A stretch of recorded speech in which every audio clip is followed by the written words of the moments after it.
মহাবিশ্বে একটিমাত্র নক্ষত্রকে প্রদক্ষিণ করা ৬,০০০-এর বেশি গ্রহের সন্ধান মিললেও দুটি নক্ষত্রকে কেন্দ্র করে ঘুরছে এমন গ্রহের সংখ্যা এখন পর্যন্ত আবিষ্কৃত হয়েছে মাত্র ১৮টি।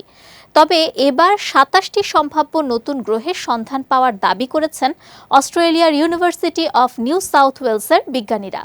গবেষকদের তথ্যমতে নতুন এসব সম্ভাব্য গ্রহ পৃথিবী থেকে প্রায় ৬৫০ থেকে ১৮,০০০ আলোকবর্ষ দূরে অবস্থিত।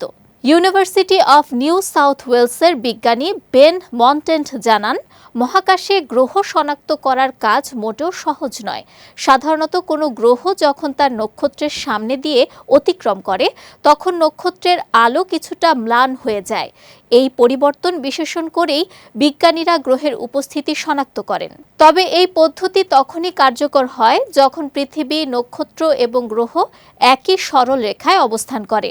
ফলে অনেক গ্রহই পর্যবেক্ষণের বাইরে থেকে যায়। গবেষক মার্গো থর্নটন বলেন, দুটি নক্ষত্রের ঘূর্ণন ও মহাকর্ষীয় টানের মতো বিষয়গুলো বিশ্লেষণের পর ১,৫৯০টি নক্ষত্র ব্যবস্থার মধ্যে ৩৬টিতে এমন আচরণ দেখা গেছে, যা কেবল তৃতীয় কোনো বস্তুর উপস্থিতি দিয়েই ব্যাখ্যা করা সম্ভব।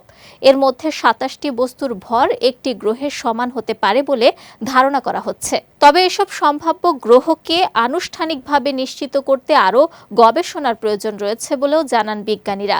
গবেষকদের তথ্য অনুযায়ী মহাবিশ্বের অর্ধেকের বেশি নক্ষত্রই বাইনারি বা একাধিক নক্ষত্র বিশিষ্ট ব্যবস্থার অংশ।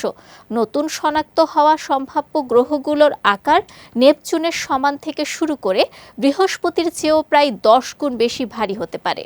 নাসার ট্রানজিটিং এক্সপ্লোপ্ল্যানেট সার্ভে স্যাটেলাইট বা টেসের তথ্য ব্যবহার করে এই সম্ভাব্য গ্রহগুলোর সন্ধান পাওয়া গেছে।